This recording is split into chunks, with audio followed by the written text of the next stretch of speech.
আসসালামু আলাইকুম। তোমরা সবাই কেমন আছো? আশা করছি তোমরা সবাই অনেক ভালো আছো। তো আজকে আমাদের বায়োলজি আসলে কলেজ অ্যাডমিশন কোর্সের লাস্ট ক্লাস এবং চ্যাপ্টার 13 জীবের পরিবেশ নিয়ে তোমাদের সামনে হাজির হয়েছে। চ্যাপ্টার 1 থেকে শুরু করেছিলাম, তো এই কলেজ অ্যাডমিশন কোর্সের জার্নিটাও বায়োলজির জার্নিটা অ্যাটলিস্ট শেষ হয়ে গেল, আজকে শেষ হয়ে যাবে আর কি।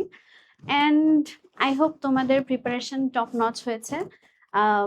এর আগের অধ্যায়গুলো যেরকম ভালোভাবে কমপ্লিট করেছো, বই নিয়ে বসেছিলে, আমার সাথে সাথে প্রিভিয়াস ইয়ারের কোয়েশ্চেন সলভ করেছিলে, প্রবাবল কোয়েশ্চেন সলভ করেছিলে, টপিকগুলোর ওভারভিউ করেছিলে, সেম ভাবে এটাও করবে।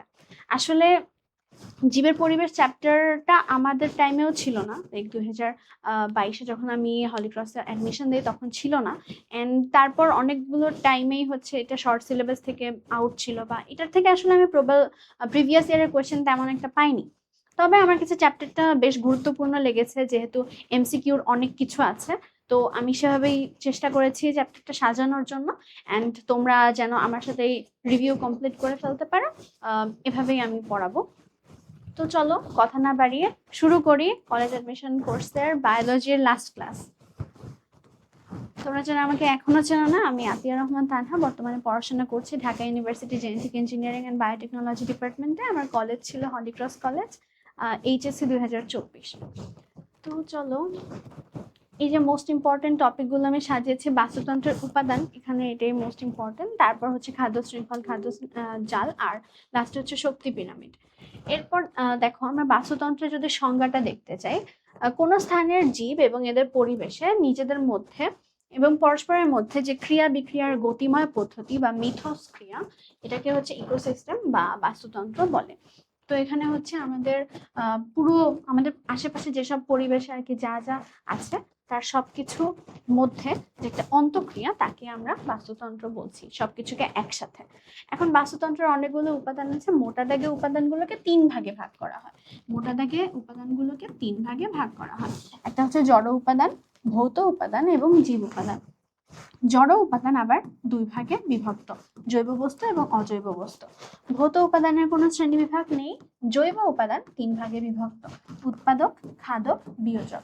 এই খাদক আবার বিভিন্ন স্তরের হতে পারে, বিভিন্ন ট্রফিক লেভেলের হতে পারে। এগুলো সবগুলো বাস্তুতন্ত্রের প্রত্যেকটা লেভেলকে আমরা ট্রফিক লেভেল বলি। আর উৎপাদক হচ্ছে ট্রফিক লেভেল 1, তাহলে প্রথম স্তরের খাদক হবে সেকেন্ড ট্রফিক লেভেল, তারপর দ্বিতীয় স্তরের খাদক হবে তৃতীয়, থার্ড ট্রফিক লেভেল, এভাবে। তো খাদক কারা কারা? খাদক প্রথম, দ্বিতীয়, তৃতীয় স্তরের হতে পারে, এবং যারা লাইক সর্বভুক তাদেরকে সর্বোচ্চ স্তরের আমরা বলতে পারি। তৃণভোজী হচ্ছে প্রথম স্তরের, মাংসাশী দ্বিতীয় স্তরের, আর তৃতীয় স্তরেরকে আমরা বিশেষ নাম দিই না, ওরা জেনারেলি মাংসাশী হয়। তো এই হচ্ছে আমাদের একটা ওভারভিউ। এখন আমরা অবশ্যই এগুলাকে কি ভেঙে ভেঙে করব। আচ্ছা, জড় উপাদান। জড় উপাদান হচ্ছে আমাদের এটাতে এটা হচ্ছে আগেই ছিল, জীব এক্সিস্ট করার আগে যে উপাদানগুলো ছিল সেগুলো হচ্ছে জড় উপাদান। যেমন আমাদের বিভিন্ন জড় উপাদান লাগে, শ্বসনের জন্য অক্সিজেন লাগে, অনেক পুষ্টি উপাদান লাগে, উদ্ভিদের সার যে দেয় সেই পুষ্টি উপাদানগুলো সবই জড়, তাই না? এই জড় উপাদান অজৈব বস্তু হতে পারে, জৈব বস্তু হতে পারে। তো অজৈব বস্তু কি? এরা কোনো জীবদেহ থেকে আসেনি, পরিবেশে আগেই ছিল। যেমন ক্যালসিয়াম, লৌহ, তারপর হচ্ছে oxygen, carbon die oxide, potassium, এগুলো এগুলো হচ্ছে অ্যাকচুয়ালি জীবের এক্সিস্টেন্সের আগে পৃথিবীতে ছিল। আর যেগুলো হচ্ছে জড়, স্টিল জৈব বস্তু থেকে, মানে জীবের মৃতদেহ থেকে জেনারেলি আসলে এসেছে বাস্তুতন্ত্রে, তাদেরকে বলা হয় জৈব উপাদান। এগুলোকে একসাথে হিউমাস নামে পরিচিত। উদ্ভিদ এই হিউমাস থেকে পুষ্টি উপাদান গ্রহণ করে খুব ভালোভাবে বেঁচে থাকতে পারে, তো এই জন্য আমরা সার হিসেবে ইউজ করি হিউমাসকে। এবার হচ্ছে ভৌত উপাদান, যেগুলো আমাদের এই যে ফিজিক্যাল ওয়ার্ল্ডের অংশ, যেমন সূর্যালোকের পরিমাণ, তাপমাত্রা, বায়ুতে জলীয় বাষ্পের পরিমাণ, বায়ুর চাপ, বায়ু প্রবাহ, ভূপৃষ্ঠ, সমুদ্রপৃষ্ঠ থেকে গভীরতা, উচ্চতা, তারপর যে কোনো অঞ্চলের আবহাওয়া, জলবায়ু, এই সব কিছুই আমাদের বাস্তুতন্ত্র মানে আমাদের পরিবেশটা তৈরি করে দেয়, তাই না? তাহলে এরা হচ্ছে বাস্তুতন্ত্রের ভৌত উপাদান, যেগুলো আমরা ফিজিক্যালি এক্সপেরিয়েন্স করি, সেরকম টাইপের। আচ্ছা, এরপর দেখো জীবজ উপাদান। এরা হচ্ছে বাস্তুতন্ত্রের সক্রিয় উপাদান, খুব ইম্পর্টেন্ট একটা লাইন। বাস্তুতন্ত্রের সক্রিয় উপাদান কারা বলতো? বাস্তুতন্ত্রের সক্রিয় উপাদান হচ্ছে জীবজ উপাদানটা। এবং তারা আবার কয় ভাগে ভাগ ছিল? 3 ভাগে। উৎপাদক হচ্ছে প্রথম ভাগ, সেটা কারা? উৎপাদক হচ্ছে জেনারেলি কারা? সবুজ উদ্ভিদ, যারা সালোক সংশ্লেষণের মাধ্যমে বাতাস থেকে কার্বন ডাই অক্সাইড এবং মাটি থেকে পানি সংগ্রহ করে সালোক সংশ্লেষণ প্রক্রিয়া কার্বোহাইড্রেট উৎপন্ন করে। আমরা জীবনী শক্তি চ্যাপ্টারে দেখেছি বিস্তারিতভাবে কিভাবে সালোক সংশ্লেষণ হয়, তাই না? বাস্তুতন্ত্রের উৎপাদন প্রক্রিয়া হচ্ছে সালোক সংশ্লেষণ, তার মানে উৎপাদনের একটাই প্রক্রিয়া আছে এবং উৎপাদক হচ্ছে সবুজ উদ্ভিদ যারা। তো উৎপাদক উদ্ভিদগুলো স্বভোজী বা অটোট্রফ, কারণ এরা নিজেদের খাদ্য নিজেরাই তৈরি করতে পারে। তাহলে যারা নিজেদের খাদ্য নিজেরা তৈরি করতে পারেন তাদেরকে তো আমরা পরভোজী বলবো, তাই না? আচ্ছা, এবার দেখো খাদক, এরা হচ্ছে নিজেদের খাদ্য নিজেরা তৈরি করতে পারে না, তো সরাসরি উদ্ভিদ থেকে উদ্ভিদের উপর নির্ভরশীল অথবা পরোক্ষভাবে উদ্ভিদের উপর নির্ভরশীল। যদি সরাসরি উদ্ভিদকে খাদ্য হিসেবে গ্রহণ করে তখন তাদেরকে বলা হয় তৃণভোজী, মানে এরা তৃণ বা উদ্ভিদ খায়, এদেরকে প্রথম শ্রেণীর খাদকও বলে। উদাহরণ কারা কারা? উদাহরণগুলো অবশ্যই বলেছি না যে অনেক এমসিকিউ আছে এই চ্যাপ্টারে, এই জন্য উদাহরণগুলো কিন্তু অবশ্যই মনে রাখতে হবে। যেমন ঘাস ফড়িং, ঘাস খেয়ে বাঁচে, হরিণ, মুরগি, গরু, ছাগল, এগুলো, ঠিক আছে? এরা হচ্ছে প্রথম শ্রেণীর খাদক। আর যারা তৃণভোজীকে খাবার হিসেবে খায়, তৃণভোজীকে যারা খায় তাদেরকে বলে হচ্ছে গৌণ খাদক, ওদের কিন্তু নাম গৌণ খাদক। আর ওদেরকে মুখ্য খাদক যদিও বলেনি, তাও কিন্তু ওদের মুখ্য খাদক হওয়া উচিত। গৌণ খাদক বা দ্বিতীয় শ্রেণীর খাদক, এদের উদাহরণ কারা? ব্যাং, শিয়াল, বাঘ, এরা। তারপর দেখো যেসব প্রাণী গৌণ খাদকদের খায় তাদেরকে বলে তৃতীয় শ্রেণী বা সর্বোচ্চ খাদক। তো তৃতীয় শ্রেণীকে আবার এখানে সর্বোচ্চ খাদক বলে দিচ্ছে, তবে জেনারেলি সর্বোচ্চ খাদক যারা একই সাথে দ্বিতীয় তৃতীয় শ্রেণীর বা সর্বভোগ তাদেরকে বলা হয়। যাই হোক, এদের উদাহরণ কারা? সাপ, ময়ূর, বাঘ, ঠিক আছে? তাহলে আমরা প্রথম, দ্বিতীয় এবং তৃতীয় শ্রেণীর খাদকদের দেখে নিলাম। এবার দেখো আরেকটা উপাদান কি ছিল জীবজ উপাদানের মধ্যে? বিয়োজক। এই বিয়োজকের কাজ কি? এরা হচ্ছে উদ্ভিদ এবং প্রাণীর যে বজ্র পদার্থ এবং মৃতদেহ তারা হচ্ছে তাদেরকে খাদ্য হিসেবে গ্রহণ করে এবং সেই বজ্রকে ওরা বিয়োজিত করে মাটি এবং পানির সাথে মিশিয়ে দেয়। এই মিশে যাওয়া উপাদান খাদ্য হিসেবে গ্রহণ করা সম্ভব হয়, তাই অণুজীবগুলোকে বলা হয় হচ্ছে বিয়োজক বা পরিবর্তন। এরাই এই উপাদানগুলোকে মাটিতে জমা করে রাখে, সেই উপাদানগুলোই আবার উদ্ভিদ গ্রহণ করতে পারবে পুষ্টি হিসেবে। সেই পুষ্টি ব্যবহার করেও বেঁচে থাকবে, সালোক সংশ্লেষণ করবে, তারপর আবার সেগুলা সেভাবে ওই সবুজ উদ্ভিদ থেকে আবার খাদকদের মাধ্যমে ছড়ায় পড়বে, আবার বিয়োজকে আসবে, এভাবে করে পুষ্টির প্রবাহ চক্রাকারে চলতে থাকবে, ঠিক আছে? এখন এরা কারা? বিয়োজক কারা? বিয়োজক হচ্ছে ব্যাকটেরিয়া এবং ছত্রাক, এসব অতি ক্ষুদ্র জীব বা অণুজীব, ঠিক আছে? তাহলে এটাও দেখে ফেললাম। এবার এই যে আমাদের পুকুরের বাস্তুতন্ত্র দেখানো হচ্ছে, এখানে এই যে প্রথমে কিউট কিউট অনেকগুলো উদ্ভিদ দেখানো হচ্ছে, ছোট ছোট, এরা হচ্ছে ফাইটোপ্ল্যাঙ্কটন, এবং আরেকটু একটু বড় বড় একটু উদ্ভিদ আছে, এরা হচ্ছে ম্যাক্রোফাইট। এরা কিন্তু সবাই সবুজ উদ্ভিদ এবং তাই তারা কি হবে? উৎপাদক। তো এরা দেখো একটু উপরের স্তরে থাকে, কেন? কারণ সূর্যের আলো তো পেতে হবে, সূর্যের আলো হচ্ছে পেয়ে এরা খাদ্য তৈরি করে সালোক সংশ্লেষণ পদ্ধতিতে। এদেরকে ডিরেক্ট যারা খাদ্য হিসেবে গ্রহণ করে তারা হচ্ছে প্রথম স্তরের খাদ্য। যে কিউট কিউট অ্যানিমালস দেখিয়েছে এরা হচ্ছে জু প্ল্যাঙ্কটন, ঠিক আছে?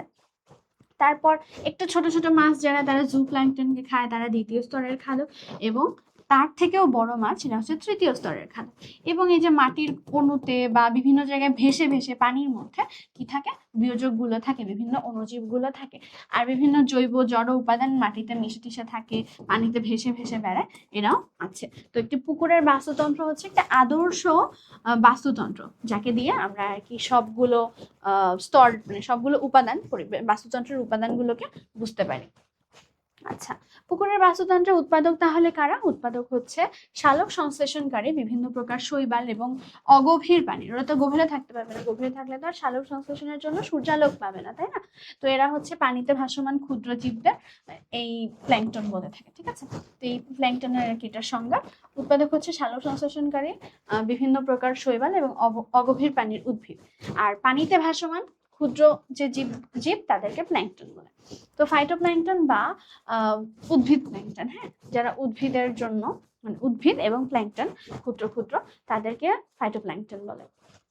সবুজ জলজ শৈবাল এবং অন্যান্য জলজ উদ্ভিদ সালোক সংশ্লেষণ প্রক্রিয়ায় খাদ্য তৈরি করে, তাই এদেরকে উৎপাদক বলে, ঠিক আছে? আচ্ছা, এবার দেখো প্রথম স্তরের খাদ্য। নানা ধরনের ভাসমান ক্ষুদে পোকা, মশার, শুক কীট, অতি ক্ষুদ্র প্রাণী, জু প্ল্যাঙ্কটন, এগুলা পাশাপাশি একটু বড় বড় মানে একটু আমাদের চেনা পরিচিত মাছ, যেমন হচ্ছে রুই কাতলা মাছ, এরা হচ্ছে প্রথম শ্রেণীর খাদক হিসেবে কাজ করে। তার মানে এরা কাদের খায়? ডিরেক্ট এরা হচ্ছে ফাইটোপ্ল্যাঙ্কটন, তারপরে যে ছোট ছোট আমরা গাছপালা দেখলাম, শৈবাল দেখলাম, তাদেরকে খায়। ক্ষুদ্র পোকা, মশার শুটকিট, অতি ক্ষুদ্র প্রাণী, জু প্ল্যাঙ্কটন, রুই কাতলা মাছ। ঠিক আছে। আচ্ছা, ভাসমান ক্ষুদ্র প্রাণীদের জু প্ল্যাঙ্কটন বলে। তাহলে ফাইটোপ্ল্যাঙ্কটন হচ্ছে ভাসমান ক্ষুদ্র উদ্ভিদ, আর জু প্ল্যাঙ্কটন হচ্ছে ভাসমান ক্ষুদ্র প্রাণী। এই খাদ্যগুলো নিজেরা খাদ্য তৈরি করতে পারে না, তাই সরাসরি এরা উৎপাদককে খাবার হিসেবে গ্রহণ করে। এবার দেখো দ্বিতীয় স্তরের খাদক কারা? পুকুরের দ্বিতীয় স্তরের খাদক হচ্ছে কিছু ছোট মাছ, এছাড়াও জলজ পতঙ্গ, ব্যাঙ, এরা হচ্ছে দ্বিতীয় স্তরের খাদক। এরাও কিন্তু নিজের খাদ্য নিজেরা প্রস্তুত করতে পারে না, উৎপাদককেও খাদ্য হিসেবে গ্রহণ করেন। এরা হচ্ছে প্রথম স্তরের খাদককে খাবার হিসেবে গ্রহণ করে। তৃতীয় স্তরের খাদক, যেসব খাদক ছোট মাছ, চিংড়ি, মানে দ্বিতীয় স্তরের খাদককে যারা আর কি খায়, তাদেরকে হচ্ছে তৃতীয় স্তরের খাদক বলে। এরা কারা হতে পারে? এরা হতে পারে হচ্ছে শোল, বোয়াল, ভেটকি মাছ, বক, এগুলা হচ্ছে তৃতীয় স্তরের বা সর্বোচ্চ খাদক। বিয়োজক, পুকুরের পানিতে বহু ছত্রাক, ব্যাকটেরিয়া, মৃতজীবী হিসেবে বসবাস করে। এরা পানিতে ডিরেক্ট থাকতে পারে, আবার তার সাথে সাথে মাটিতে মানে একেবারে পুকুরের নিচে জমা হয়েও থাকতে পারে। কারণ কোনো কিছু যখন মরে যায়, মাছ টাছ যখন মরে যায়, তখন পুকুরের নিচে গিয়ে জমা হয় না, তখন সেই মাটিতে থাকা ব্যাকটেরিয়া গুলো কি করে?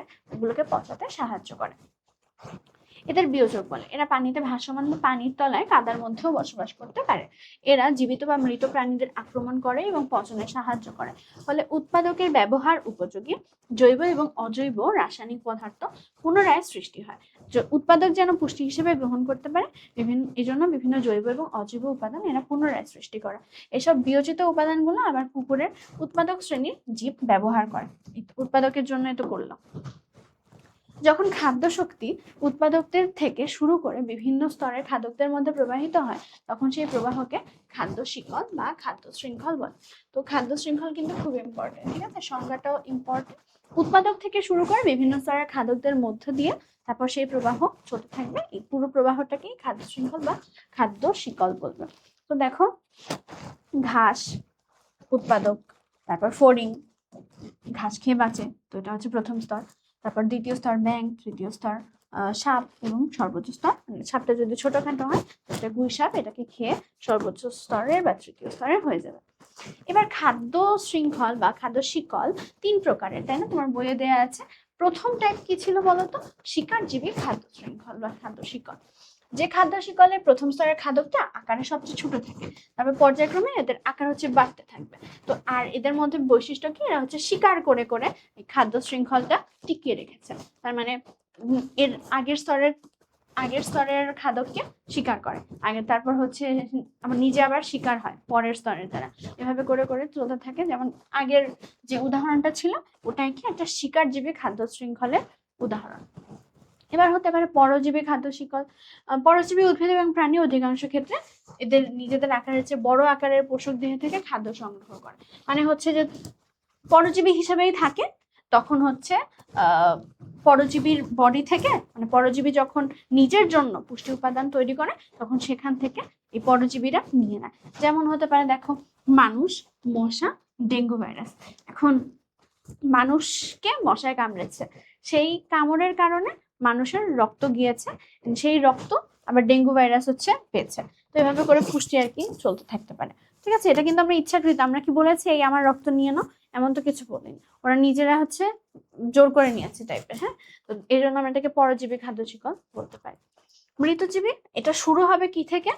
মেইন কথা হচ্ছে এটা শুরু হবে একটা মৃতদেহ থেকে। মৃতদেহ থেকে শুরু করবে, একাধিক খাদ্য স্তরে এরা বিন্যস্ত হবে, তাকে হচ্ছে মৃতজীবী খাদ্য শিকল বলে। যেমন এতে দেখো শুরু হয়েছে কি দিয়ে?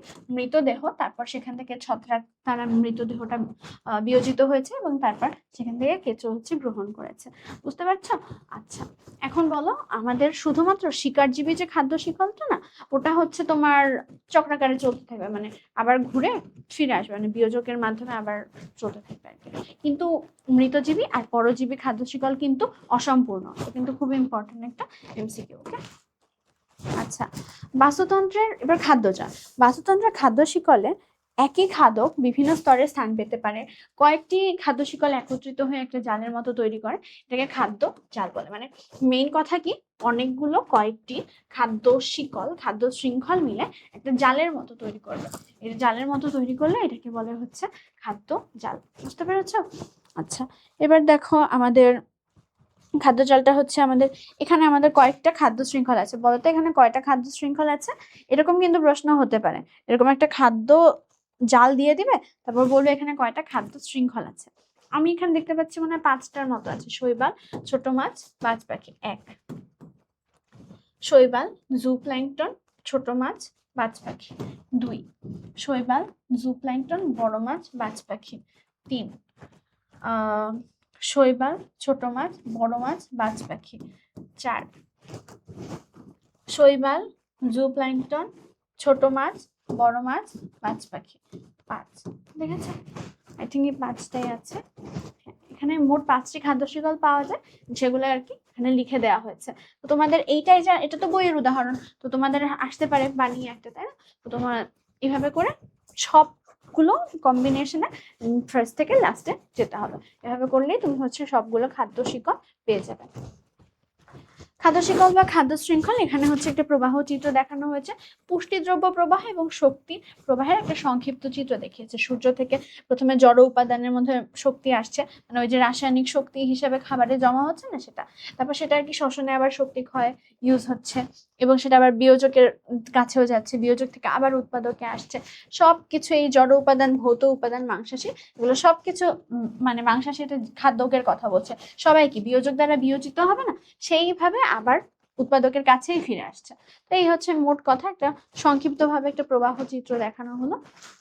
এবার দেখো শক্তি পিরামিড। সমতল ভূমির ওপর অবস্থিত যে ত্রিমাত্রিক বস্তুর শীর্ষদেশ ক্রমশ সরু, তাকে পিরামিড বলে। পিরামিড তো আমরা সবাই চিনি। এখানে শক্তি পিরামিডটা আসলে কি, খাদ্য শিকলে যুক্ত প্রতিটি পুষ্টি স্তরের শক্তি সঞ্চয় এবং স্থানান্তরের বিন্যাস ছককে শক্তি পিরামিড বলে। এটা হচ্ছে তোমার মেইন সংজ্ঞা হিসেবে লাগবে। পুষ্টি স্তরের শক্তি সঞ্চয় এবং মানে পুষ্টি শক্তি হচ্ছে নিচের স্তরে সবচেয়ে বেশি থাকে, তারপর কমতে থাকে, এরপর হচ্ছে কমতে কমতে কমতে কমতে উপরের চূড়ায় সবচেয়ে কম শক্তি পাওয়া যায়। সেটা হচ্ছে তোমার শক্তি পিরামিড আর কি বুঝিয়েছে। উৎপাদক থাকে পিরামিডের ভূমিতে এবং চূড়ান্ত খাদক থাকে সবার উপরে, কারণ চূড়ান্ত খাদক সবচেয়ে কম শক্তি পায়। খাদ্য শিকল সীমিত রাখতে শক্তি পিরামিডের প্রভাব। শক্তির এই প্রবাহ কি জানো, সবসময় একমুখী এবং শক্তির লস হয় প্রত্যেক স্তরের, এক স্তর থেকে আরেক স্তরে যেতে যেতে প্রত্যেক স্তরে 90% শক্তি লস হয়। তাহলে এটা কি কখনোই অনন্তকাল ধরে চলতে পারবে?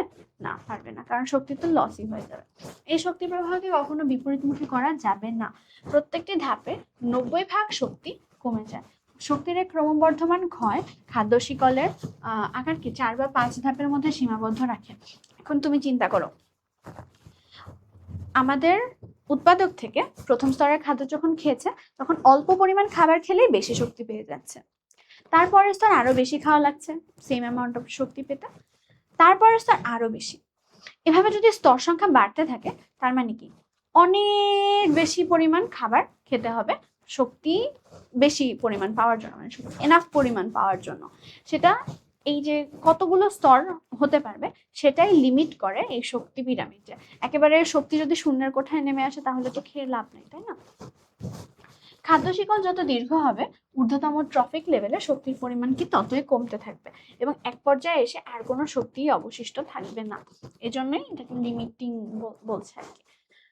ফাইটোপ্ল্যাঙ্কটন, যে উদ্ভিদ পাটটা সবচেয়ে নিচে, এখানে দেখো 100% শক্তি। তারপর দ্বিতীয় ট্রফিক লেভেল, এটা প্রথম ট্রফিক লেভেল। দ্বিতীয় ট্রফিক লেভেল দেখা যাচ্ছে জুপ্ল্যাঙ্কটনটা, এদের যে 90% কমে গিয়ে শক্তি কত পাচ্ছে, 10% পাচ্ছে। সূর্যের শক্তির এরা 100% পেয়েছিল, এরা হচ্ছে 10% পেয়েছে। তারপরেরটা যারা আর কি জুপ্ল্যাঙ্কটনকে খাচ্ছে তারা পাচ্ছে 1%, 90% চলে গেল। মাংসাশীরা 0.1% আছে। চতুর্থ ট্রফিক লেভেলে গিয়ে দেখো কি অবস্থা, এটাই অনেক বেশি হয়ে গেছে। তারপর এই বড় মাছকে আবার আমরা খাচ্ছি, তখন আমরা পাচ্ছি 0.01%। বুঝতে পারছো?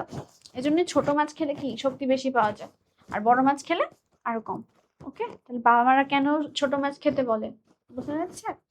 আচ্ছা, সিম্বায়োসিস। সিম্বায়োসিস হচ্ছে বিভিন্ন প্রকার গাছপালা প্রাণীদের মধ্যে জৈবিক সম্পর্কগুলোকে সম্পর্কের সহ অবস্থা, এটাকে সিম্বায়োসিস বলে। তো এখন আমরা কি আসছি বলতো, বাস্তুতন্ত্রের উপাদানগুলোকে দেখলাম, তারপর বাস্তুতন্ত্রে কিরকম ধরনের খাদ্য শৃঙ্খল, খাদ্য জাল এগুলো হতে পারে, এসব দেখলাম। এখন হচ্ছে আমাদের এই যে বাস্তুতন্ত্রে যে জীবগুলো তাদের মধ্যে যে পারস্পরিক আন্তঃক্রিয়া বা মিথস্ক্রিয়া সেটাই দেখবো। সিম্বায়োসিসই হচ্ছে সেই মিথস্ক্রিয়া, মানে জৈবিক যে সম্পর্ক পুরোটাকে আমরা একসাথে কি বলি, সিম্বায়োসিস। আচ্ছা, এখন এই সিম্বায়োসিস দুই টাইপের হতে পারে, ধনাত্মক আন্তঃক্রিয়া এবং ঋণাত্মক আন্তঃক্রিয়া। নাম শুনেই বোঝা যাচ্ছে ধনাত্মকে কি হয়, উপকার হয়, ভালো হয়, আর ঋণাত্মকে ক্ষতি হয়। যে আন্তঃসম্পর্কে দুটি জীবের একটি অন্যটিকে সহায়তা করে তাকে ধনাত্মক আন্তঃক্রিয়া বলে। সহযোগিতার একটি বা উভয়ই উপকৃত হবে। এখন এটা আবার দুই টাইপের, মোটা দাগে এটাকে দুই ভাগে ভাগ করা যায়, একটা হচ্ছে মিউচুয়ালিজম আর একটা হচ্ছে কমেন্সালিজম। মিউচুয়ালিজম হচ্ছে যে আন্তঃসম্পর্কে উভয়ে কি হয়, উপকৃত, উভয়ই উপকৃত, মিউচুয়ালিজম। এটা উদাহরণ কি হতে পারে, মৌমাছি, প্রজাপতি, পোকামাকড় এরা কি করে, ফুলের মধুর জন্য ফুলে ফুলে উড়ে বেড়ায়, আর এ কারণে ফুলের কি হয়, পরাগায়ন হয়। তাহলে এখানে কারা কারা আছে বলতো, উদ্ভিদ এবং মৌমাছি, প্রজাপতি, পোকামাকড়। উদ্ভিদের উপকার কি, পরাগায়ন, আর এরা কি হয়, এরা হচ্ছে মধু পায়, বুঝতে পেরেছো, খাবার পায়। কমেন্সালিজম, যে ধরনের আন্তঃক্রিয়া সহযোগীদের মধ্যে একজন উপকৃত হয়, অন্যজন উপকৃত হয় না, ঠিক আছে, তবে ক্ষতিও হয় না। ক্ষতি হলে কিন্তু আর ধনাত্মক আন্তঃক্রিয়া হবে না, ঋণাত্মক হয়ে যাবে। তো এটাকে হচ্ছে কমেন্সালিজম বলে, একজন উপকৃত হয়, আরেকজন উপকৃত অপকৃত কিছুই হয় না। ঋণাত্মক কি, ঋণাত্মকে হচ্ছে একটা বা উভয়ের ক্ষতি হয়, ক্ষতি হলে সেটা ঋণাত্মকে চলে আসবে। এটা আবার তিন টাইপের। প্রথমটা হচ্ছে কি, শোষণ। যদি একই জীবের অন্য জীবকে প্রত্যক্ষ বা পরোক্ষভাবে বঞ্চিত করে, বঞ্চিত করে অধিকার ভোগ করে, তাকে হচ্ছে শোষণ বলে। যেমন স্বর্ণলতা কি করে, হিস্টোরিয়া হবে এটা, বা হস্টোরিয়া, হ্যাঁ হস্টোরিয়া ছিল,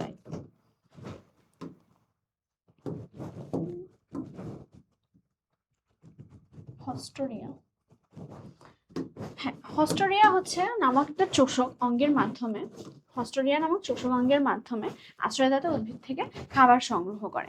এখন আশ্রয়দাতা উদ্ভিদ তো নিচে বলে নেই যে তুমি আমার কাছে আসো, ও হচ্ছে নিজের জন্য খাবার তৈরি করেছে, সেখান থেকে স্বর্ণলতা শুষে শুষে নিয়ে যাচ্ছে, তাহলে যে কষ্ট করে তৈরি করলো তার ক্ষতি হলো না, তো এই জন্য হচ্ছে এটা একটা শোষণ। এবং আরেকটা উদাহরণ ছিল তোমাদের বইয়ে, কাক যে কোকিলের বাসায় বাসা বাঁধে, ওটা, তাই না?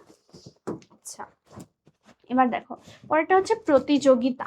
প্রতিযোগিতা এখানে হচ্ছে আমাদের আরেকটা হচ্ছে অ্যান্টিবায়োসিস। তো প্রতিযোগিতা কি, কোনো নির্দিষ্ট স্থানে আলো, বাতাস, পানি, খাদ্যের জন্য জীবগুলো একে অন্যের সাথে প্রতিযোগিতা করে। এই প্রতিযোগিতার সুবিধার জন্য বৈশিষ্ট্য সম্পন্ন জীবসমূহ টিকে থাকে আর অন্যরা হচ্ছে বিতাড়িত হয়ে যায়। তো এই প্রতিযোগিতার কারণে একজন টিকবে আরেকজন টিকতে পারবে না। অ্যান্টিবায়োসিস একটি জীব কর্তৃক সৃষ্ট জৈব রাসায়নিক পদার্থ।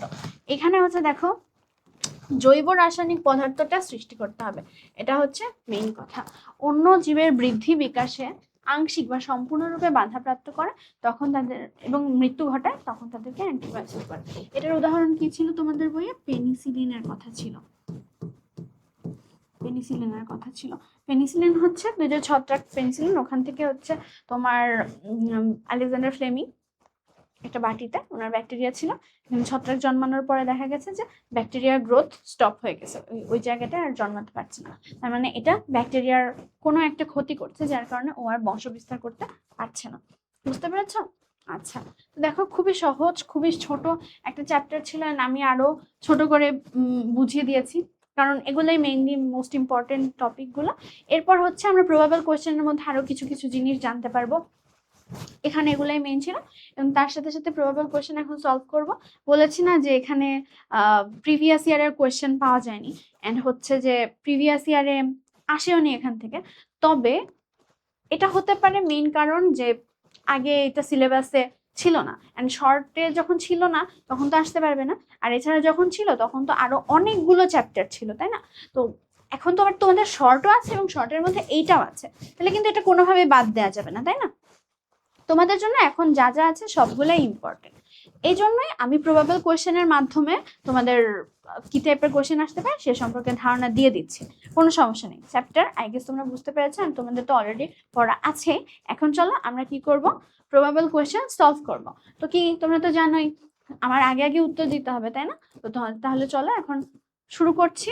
MCQ type 1 MCQ. এমসিকিউ 1 দেখো, তৃণভোজীর অবস্থান কোথায়? একটু আগে দেখে এসেছি এখানে থাকে উৎপাদক আর এখানে থাকে তৃণভোজী, তাই না? কারণ এটা হচ্ছে তৃণভোজী প্রথম স্তরের খাদ্য। তো উত্তর হবে কি? এরপর দেখো চিত্রে শক্তি প্রবাহ একমুখী, হ্যাঁ শক্তি প্রবাহ একমুখী আমরা দেখেছি। ডি থেকে সি তে শক্তি প্রবাহের সময় অপচয় 90 থেকে 80 থেকে 90% হবে, ঠিক আছে। এই অংশের শক্তি সবচেয়ে কম, সবগুলোই না ঠিক আছে বলো? পাচ্ছ তো তোমরা? পরাশ্রয়ী উদ্ভিদে দেখা যায়, পরাশ্রয়ী উদ্ভিদে দেখা যায় হচ্ছে প্যারাসাইটিজম, শোষণ, শোষণ হচ্ছে ছিল আমাদের বইয়ে, তাই না? পরাশ্রয়ী উদ্ভিদে এখানে হচ্ছে পরাশ্রয়ী উদ্ভিদের কথা তো আমাদের এখানে বলা ছিল, স্বর্ণলতার কথা বলা ছিল না? চলো দেখি আরেকবার। হ্যাঁ স্বর্ণলতার কথা বলা ছিল, এখানে আশ্রয়জাত উদ্ভিদ থেকে খাবার, তো আমাদের এখানে এটা শোষণই নিব অ্যান্সার। যেহেতু আমাদের ডিরেক্ট কোথাও বলে নাই পরাশ্রয়ী উদ্ভিদে কমেন্সালিজম দেখা যায়, তাহলে আমরা এটা উত্তর শোষণ নিচ্ছি, ঠিক আছে। আর তোমরা যদি কোথাও দেখো যে কমেন্সালিজমে পরাশ্রয়ের কথা আছে, এখন এখানে একটা কথা আছে, পরাশ্রয়ী বাট কোনো ক্ষতি করে না, জাস্ট এই যে অবলম্বন হিসেবে ইউজ করে, খাবার নিজেটা নিজেই তৈরি করছে, কিন্তু জাস্ট গাছটা বেয়ে দাঁড়িয়ে আছে, তখন তো কারো ক্ষতি হচ্ছে না, তবে নিজে একটা উদ্ভিদের উপকার হচ্ছে, বুঝতে পারছো? তাহলে এটা দুই সেন্সে দুইটাই কারেক্ট হয়, এখন ডিপেন্ড করে কোন সেন্সে বলছে। তো তাহলে তুমি যদি স্বর্ণলতার কথা বলতো তাহলে আমি ডিরেক্ট বলে দিতে পারতাম শোষণ। তবে পরিবেশে অনেক ধরনের পরাশ্রয়ী উদ্ভিদ তো আছে যারা আসলে কারো ক্ষতি করছে না, সেক্ষেত্রে কমেন্সালিজম হতেই পারে। তো আমি দুইটা সেন্সে তোমাদের এক্সপ্লেইন করছি আর কি। তবে এমন না, এমন যদি হয় কোশ্চেনে তখন আই গেস দুইটাই অ্যান্সার হবে, ঠিক আছে। বাস্তুতন্ত্রের শক্তি প্রবাহ একমুখী আর পুষ্টি প্রবাহ চক্রাকার। কোন পরভোজী উপাদান পানিতে ভাসমান? পরভোজী উপাদান পানিতে ভাসমান থাকে, তাহলে সেটা হবে জুপ্ল্যাঙ্কটন, কারণ উপর পানিতে ভাসমান প্রাণীদের আমরা বলেছিলাম জুপ্ল্যাঙ্কটন। পৃথিবীতে বিরাজমান জীবগুলোর প্রাচুর্য এবং ভিন্নতাকে বৈচিত্র্য বলে, জীববৈচিত্র্য, তাই না? জিন সংগঠনের বৈচিত্র্যের কারণে কোন বৈচিত্র্য কয় ধরনের ছিল বলতো? বৈচিত্র্য ছিল 3 ধরনের। প্রজাতিগত বৈচিত্র্য, বিভিন্ন প্রজাতিদের মধ্যে যে বৈচিত্র্য ছিল সেটা, আর বংশগতীয় বৈচিত্র্য ছিল একই প্রজাতির মধ্যে বংশগতির পার্থক্যের কারণে যে অনেক ধরনের বৈচিত্র্য, যেমন মানুষ একই প্রজাতি, স্টিল কত ধরনের পার্থক্য, তাই না? এবং আরেকটা ছিল বাস্তুতান্ত্রিক বৈচিত্র্য। বাস্তুতান্ত্রিক হচ্ছে যেমন মরুভূমির পরিবেশের সাথে তুমি আমাদের দেশের পরিবেশ তো মিলাতে পারবে না, তারপর হচ্ছে ম্যানগ্রোভ ফরেস্টের সাথে শালবনের পরিবেশ তো মিলাতে পারবে না, তো পরিবেশের উপর ভিত্তি করে ওখানকার জীব হচ্ছে ডিফারেন্ট টাইপের হবে, সেসব হচ্ছে বাস্তুতান্ত্রিক বৈচিত্র্য। তাহলে এখানে কি চেয়েছে? জিন সংগঠনের কথা। তো জিন সংগঠনেরটা হচ্ছে বংশগতীয় হবে, কারণ এটা মাত্রই বললাম যে বংশগতীয় বৈচিত্র্য হচ্ছে একই প্রজাতির মধ্যে ডিফারেন্ট ভ্যারিয়েন্ট সৃষ্টি হয়। সেটা কেন হয়? আমরা চ্যাপ্টার 12-এ কি দেখেছি? জিন হচ্ছে সবকিছু নিয়ন্ত্রণ করে, তাহলে আমাদের বংশগতির ধারক বাহক মানে বংশগতি রিলেটেড বৈশিষ্ট্যগুলো ছড়িয়ে দেওয়ার জন্য আমাদের বংশগতি বস্তু জিন এরাই হচ্ছে কাজ করবে। এই জন্য এটার উত্তর হবে বংশগতীয় বৈচিত্র্য। বুঝতে পেরেছ? আই হোপ তোমরা পেরেছ। এমসিকিউ 8, বাস্তুতন্ত্রের পুষ্টি প্রবাহ কি আকারে? পুষ্টি প্রবাহ কি বলেছিলাম? পুষ্টি প্রবাহ চক্রাকারে হয়। পুষ্টির কথা একটু চিন্তা করো। প্রথমে হচ্ছে উৎপাদক পুষ্টি তৈরি করলো, নিজেটা নিজে খাবার তৈরি করলো, তারপর সেটা খাদকদের মধ্য দিয়ে ছড়ালো, তারপর সেই জীবগুলো বিয়োজিত হয়ে গেল বিয়োজকদের দ্বারা, তারপর সেটা মাটিতে ফিরে আসলে এই উদ্ভিদ আবার সেই মাটির থেকে শোষণ করে নিল। তাহলে পুষ্টি কিন্তু চক্রাকারে ফিরে আসছে, তবে শক্তি কিন্তু সবই পরিবেশে বিলুপ্ত হয়ে যাচ্ছে, ক্ষয় হয়ে যাচ্ছে এরকম। তো শক্তি কিন্তু একমুখী, তবে পুষ্টি প্রবাহ চক্রাকার। কয়টি খাদ্য শৃঙ্খল আছে? আচ্ছা গুনি, এই 1 2 3 4, আমি তো 4টা দেখতে পাচ্ছি, 4টাই হাইয়েস্ট, তো 4টাই হবে। খাদ্য শৃঙ্খলের প্রত্যেক স্তরকে কি বলে? ট্রফিক লেভেল বলে, তাই না? বলেছি। মশার শুককিট কোন স্তরের? পুকুরের বাস্তুতন্ত্রে মশার শুককিটকে দেখেছি ওরা উৎপাদকই খেয়ে বেঁচে থাকতো, তাহলে এরা হচ্ছে প্রথম স্তরের খাদ্য। আবর্জনা ভোগ এবং দ্বিতীয় শ্রেণীর খাদ্য। তো দ্বিতীয় শ্রেণীর খাদ্যদের মধ্যে আবার কারা আবর্জনা ভোগ ছিল? তাদেরকে কি বলেছিল? স্ক্যাভেঞ্জার বা ধাঙর।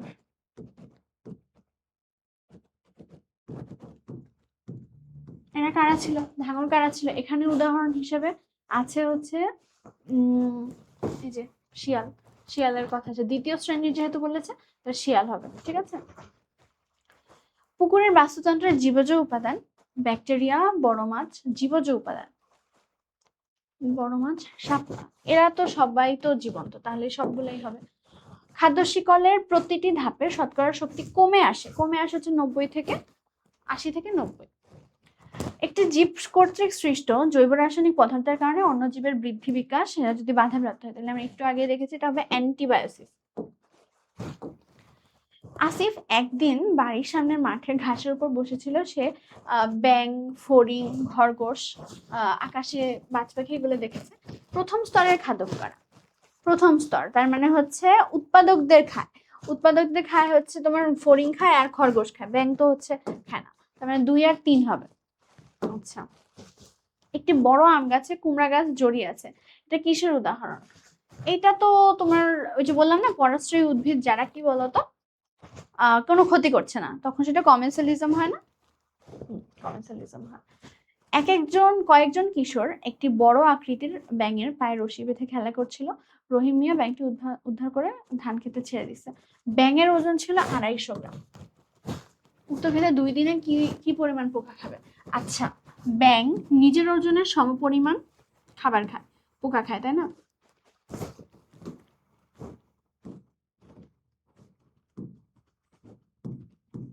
ব্যাঙের ওজনের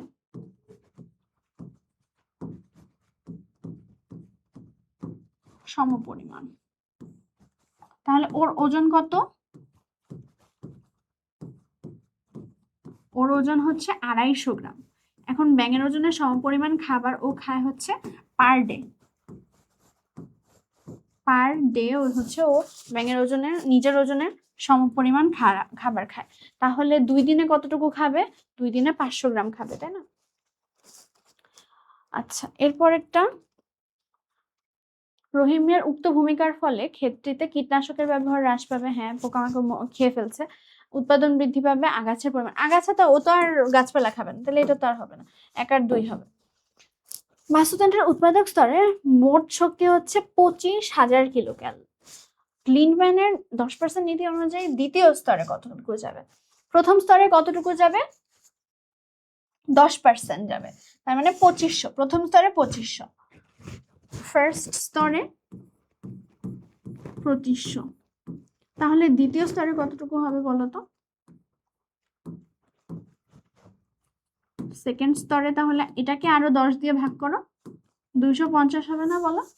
250 বি হবে आंसर। পরজীবীর খাদ্য শিকল প্যারাসাইটিক ফুড চেইন এবং মৃতজীবী খাদ্য শিকল স্যাপ্রোফাইটিক ফুড চেইনের ক্ষেত্রে কোন বৈশিষ্ট্য কি সাধারণ সত্য? এই যে এরা সবসময় কি অসম্পূর্ণ থাকে, কারণ এদের শক্তির মূল প্রবাহ উৎপাদকের উপর সরাসরি নির্ভরশীল নয়। এটা হবে, বুঝতে পারছো? বলেছিলাম না এরা অসম্পূর্ণ থাকে। শিম জাতীয় উদ্ভিদের মূলে রাইজোবিয়াম ব্যাকটেরিয়ার গুটিকা বা নডিউল তৈরির প্রক্রিয়াটি কোন ধরনের জৈবিক আন্তঃক্রিয়া? এটা হচ্ছে তোমার মিউচুয়ালিজম। কেন? এই যে রাইজোবিয়ামের মধ্যে যখন নডিউলের মধ্যে ব্যাকটেরিয়া থাকে, ব্যাকটেরিয়া কি করে? নাইট্রোজেন সংবন্ধনে হেল্প করে। আমাদের বাতাসে তো নাইট্রোজেন আছে, বাতাসের মোস্ট উপাদানই হচ্ছে নাইট্রোজেন, তবে উদ্ভিদ সেটা বাইরে বাতাস আকারে নিতে পারে না, গ্রহণ করতে পারে না। ওর হচ্ছে ওই বাতাসের নাইট্রোজেনটাকে ব্যাকটেরিয়ার অ্যামোনিয়াতে কনভার্ট করতে হয়। হ্যাঁ, তারপর হচ্ছে তোমার অ্যামোনিয়া করে ফেলছে, তারপর হচ্ছে নাইট্রেট করে, সেই নাইট্রেট হচ্ছে উদ্ভিদ গ্রহণ করতে পারে। তাহলে যেহেতু ও বায়বীয় নাইট্রোজেন করতে পারছেন, তো বায়বীয় নাইট্রোজেনকে সংবন্ধন করতে হবে, এই জন্য হচ্ছে এই যে নডিউলের মধ্যে থাকা ব্যাকটেরিয়াগুলো এই হেল্প করে। তাহলে উদ্ভিদের উপকার হচ্ছে, উদ্ভিদ হচ্ছে নাইট্রোজেন পাচ্ছে, ব্যাকটেরিয়ার কি উপকার? ব্যাকটেরিয়া থাকার জায়গা পাচ্ছে, তো এই জন্য দুইজনই উপকৃত হচ্ছে। এই জন্য কি হবে বলতো? মিউচুয়ালিজম হবে। শিম জাতীয় উদ্ভিদের মূলে এই যে আবারও এটা অ্যান্সার। একটি পুকুরের বাস্তুতন্ত্রে ফাইটোপ্ল্যাঙ্কটন, জুপ্ল্যাঙ্কটন, ছোট মাছ, বড় মাছ একটি খাদ্য শৃঙ্খল গঠন করে। যদি কোনো কারণে পুকুরটিতে জুপ্ল্যাঙ্কটনের সংখ্যা হঠাৎ শূন্য হয়ে গেছে, তাহলে সরাসরি প্রভাব কি হবে? ফাইটোপ্ল্যাঙ্কটন বৃদ্ধি পাবে, কারণ ফাইটোপ্ল্যাঙ্কটনই তো খাবার হিসেবে নিত, আর ছোট মাছ খেত কি জুপ্ল্যাঙ্কটনকে, তো জুপ্ল্যাঙ্কটন কমে গেছে, শূন্য হয়ে গেছে, তাহলে ফাইটোপ্ল্যাঙ্কটন বেড়ে যাবে আর ছোট মাছের খাবার সংকট হবে। রোহিণী উদ্ভিদ বা লতা জাতীয় উদ্ভিদ যখন অন্য কোনো বড় উদ্ভিদকে আরোহণ করে উপরে ওঠে, তখন আশ্রয়দাতা বৃক্ষের কোনো ক্ষতি হয় না, আরোহী উদ্ভিদ আলো পায়। ঠিক আছে, এখানে দেখো কোনো ক্ষতি কিন্তু হচ্ছে না, ক্ষতি না হওয়া আর একজনের উপকার হওয়া, তাহলে তো আমাদের কোনো সমস্যা নেই, তাহলে কি হবে? কমেন্সালিজম। ঠিক আছে, বাস্তুতন্ত্রের শক্তির প্রবাহ এবং পুষ্টি প্রবাহের মধ্যে মূল তফাৎ। শক্তির প্রবাহ একমুখী, পুষ্টির প্রবাহ চক্রাকার, মনে থাকবে।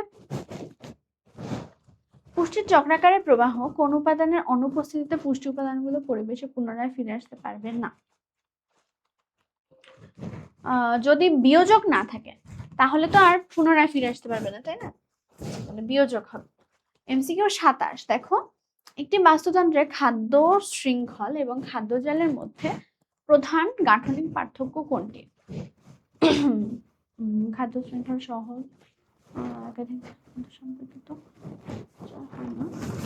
এটা হচ্ছে তোমার প্রথমটাই, তাই না? তো খাদ্য শৃঙ্খল একটা সরলরেখার মতো কাজ করে, আর খাদ্য জাল হচ্ছে একটা শৃঙ্খল জটিল অবস্থায় জটিল রূপ নেয়, মানে অনেকগুলো খাদ্য শৃঙ্খল মিলে একটা খাদ্য জাল গঠিত। উৎপাদকগুলো কি হবে বলতো? উৎপাদকরা স্বভোজী বা অটোট্রফ, দেখেছিলাম আমরা, একই কোয়েশ্চেন আবার এসেছে। সবুজ উদ্ভিদ কি জাতীয় খাদ্য প্রস্তুত করে? আমরা দেখেছি শর্করা, আমরা জীবনী শক্তি চ্যাপ্টার এটা ডিটেইলস পড়েছি, তাই না? শর্করা। বাস্তুতন্ত্রের জৈব উপাদান হচ্ছে জৈব উপাদান, ঠিক আছে, তো জীব থেকে আসতে হবে। হিউমাস, ইউরিয়া, এরা এরা হচ্ছে জীব থেকে এসছে, জীবদেহ থেকে, তাই না? স্বভোজী কারা? স্বভোজী হচ্ছে আমার প্ল্যান্টস। স্বর্ণলতা কি দেখেছি? নিজের খাদ্য নিজে তো তৈরি করে না, হস্টোরিয়া দিয়ে অন্যটা থেকে নেয়। আর টিএমভি কে দেখেছিলাম আমরা বিবর্তন চ্যাপ্টারও, একটা ভাইরাস সেল তো হবে না। অ্যাগারিকাস হচ্ছে ফানজাই বা ছত্রাক। স্বর্ণলতা হচ্ছে প্যারাসাইট, আর টিএমভি হচ্ছে ভাইরাস। তাহলে এই আম গাছ ও কি? প্ল্যান্ট। আর প্ল্যান্ট কি? নিজের খাদ্য নিজে তৈরি করতে পারে। ঠিক আছে, সবগুলাই বলে দিলাম, যদি অন্যগুলো আসে। আচ্ছা, ছাগল কোন শ্রেণীর খাদ্য? ছাগল তো ঘাস টাস খায়, তাই না? তো প্রথম স্তরের খাদ্য খাবে। প্রথম স্তরের খাদ্য কার কারা হতে পারে? হরিণ, হরিণও তো যে গোলপাতা টোলপাতা খায় না। আচ্ছা, একটি খাদ্য শৃঙ্খলের উৎপাদকে হচ্ছে এক্স জুল, দ্বিতীয় স্তরের খাদ্যকে, প্রথম স্তরের খাদ্যকে কতটুকু যাবে? x/10, দ্বিতীয় স্তরে তাহলে আরো 10 দিয়ে ভাগ, x/100 হবে, তাই না? সবুজ উদ্ভিদ, ছাগল, মানুষ প্রথম ট্রফিক লেভেলে পি কিলোজুল শক্তি। প্রথম ট্রফিক লেভেল কিন্তু এটা, ও হচ্ছে ফার্স্ট ট্রফিক লেভেল। মানুষের কতটুকু থাকবে? তাহলে p/10 আবার 10, তার মানে p/100 কিলোজুল হবে, তাই না? ধাঙর, ধাঙর কারা ছিল? যে স্ক্যাভেঞ্জার, যারা আর কি আমাদের মৃত আবর্জনা আর কি খেত, আবর্জনা খায়, শকুন, শিয়াল, হায়না, ঠিক আছে, মৃতদেহ থেকে খেয়ে পরিবেশ নোংরা করে না, পরিবেশটা আরো পরিষ্কার করে। 1 আর 2 হবে।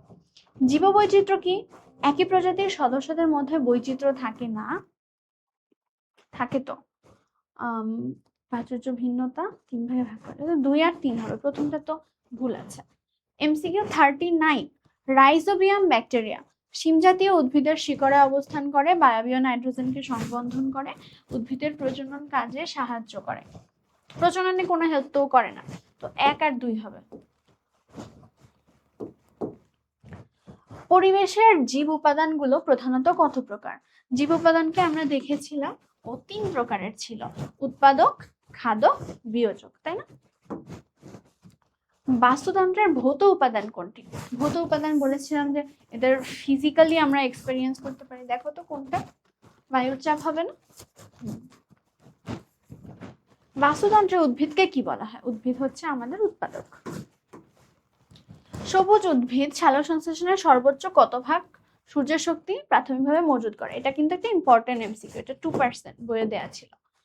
একটি বড় আম গাছের নিচে ছোট চারা গাছের স্বাভাবিক বৃদ্ধি ব্যাহত হওয়ার কারণ?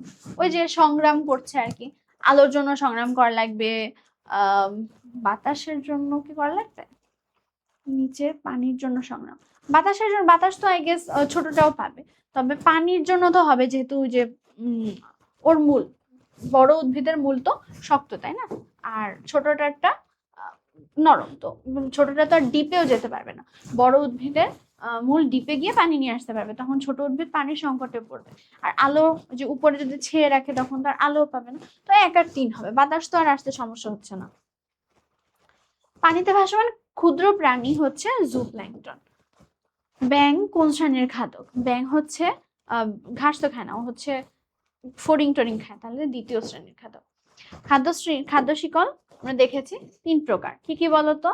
খাদ্য শিকল 3 প্রকার হচ্ছে পরজীবী খাদ্য শিকল, তারপর হচ্ছে তোমার মৃতজীবী খাদ্য শিকল এবং শিকারজীবী খাদ্য শিকল। ঠিক আছে, বেশ কয়েকটি খাদ্য শিকল একত্র হয়ে গঠন করে খাদ্য জাল। বাস্তুতন্ত্রে কোনটির কাজের ফলে সকল পুষ্টি আবার পরিবেশে ফিরে আসে? বিয়োজকের কারণে পুষ্টি ফিরে আসতে পারে। এখানে দেখো নোডিউল দেখাচ্ছে, যে শিম গাছের নোডিউল গুড়ি গুড়ি এগুলো দেখাচ্ছে। এক্স তৈরিতে সাহায্য করে কোনটি? এই এখানে তোমার হচ্ছে রাইজোবিয়ামের কথা ছিল তাই না? আন্তঃক্রিয়াটার নাম কি? আন্তঃক্রিয়াটা আমরা দেখেছিলাম, এখানে দুইজনের কি হচ্ছে উপকার হচ্ছে, আর দুইজনের উপকার হলে আমরা সেটাকে কি বলি বলতো? মিউচুয়ালিজম বলি। আচ্ছা, টাইপ 1 শেষ। কয়টা ছিল এমসিকিউ? আমাদের এমসিকিউ ছিল 51 এমসিকিউ ছিল। তোমরা কয়টা পেরেছো? আমি একটু বেশি করে প্র্যাকটিস করলাম, যেহেতু হচ্ছে প্রিভিয়াস ইয়ারের কোয়েশ্চেন তো পাওয়া যায়নি, তো এখন তোমাদের একটু এটা নিজে থেকে প্র্যাকটিস করতে হবে, এমন না যে আসবে না, আসবে কিন্তু। তো এই জন্য বাদ দেওয়া তো অবশ্যই যাবে না, এবং তোমার হচ্ছে এটাকে নিজে থেকে আরো প্র্যাকটিস করতে হবে, ঠিক আছে? টাইপ 2 ব্যাখ্যামূলক প্রশ্ন। হরিণকে হার্বিভোরাস বলা হলেও বাঘকে কার্নিভোরাস বলা হয় কেন? আগে বলবে হার্বিভোরাস কি? হার্বিভোরাস হার্ব তার মানে এরা তৃণভোজী, গাছপালা খায়, আর কার্নিভোরাস হচ্ছে মাংসাশী।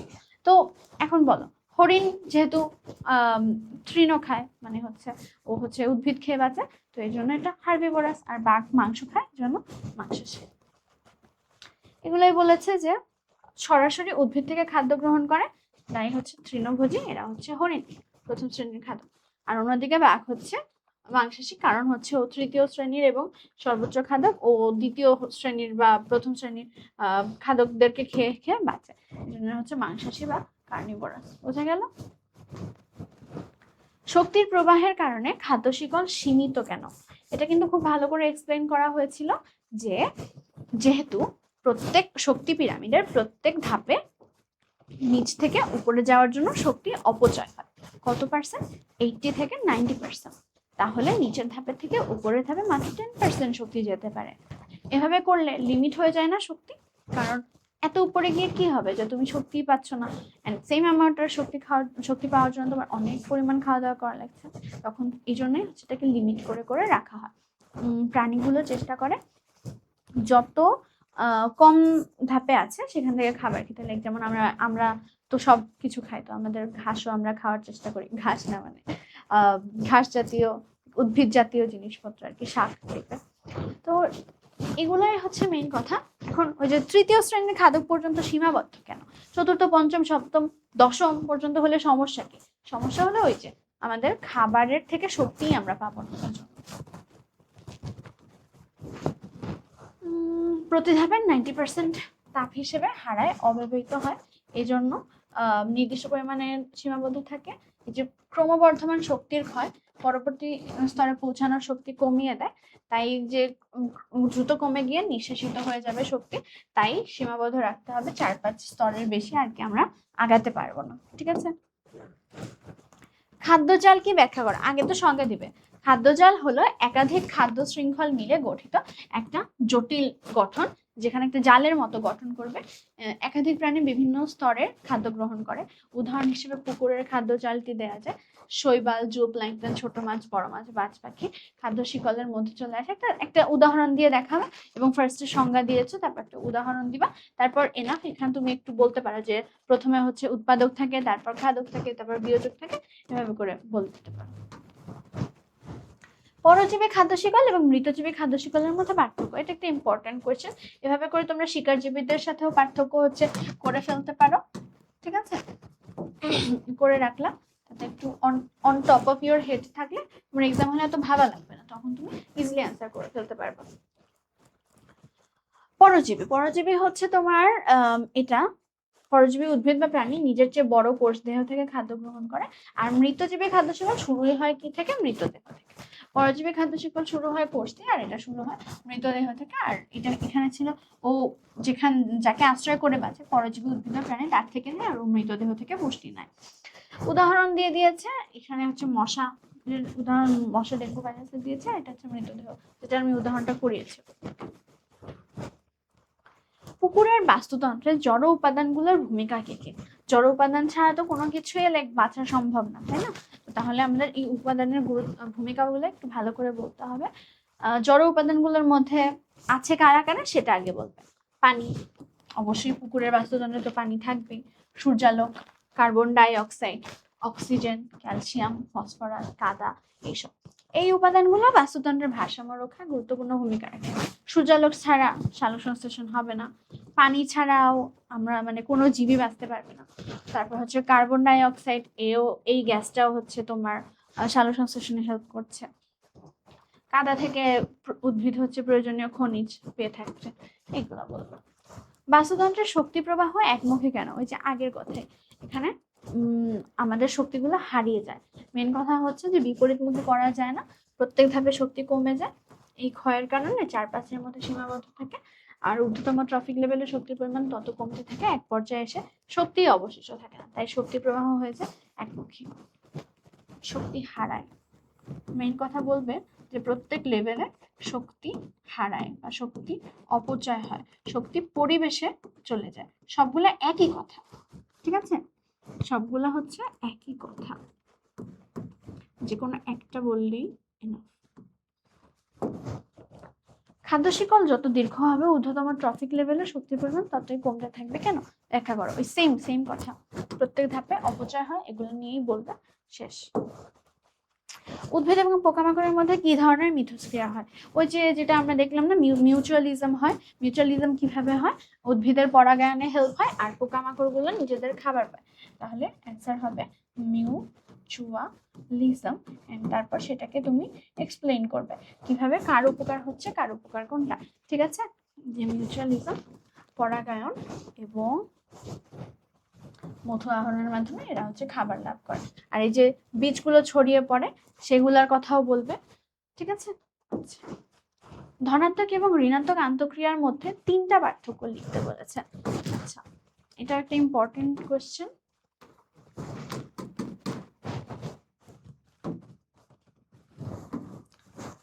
ধনাত্মক আন্তঃক্রিয়া, যে আন্তঃসম্পর্কে দুটি জীবের একটি অন্যটিকে সহায়তা করে সেটা হচ্ছে ধনাত্মক।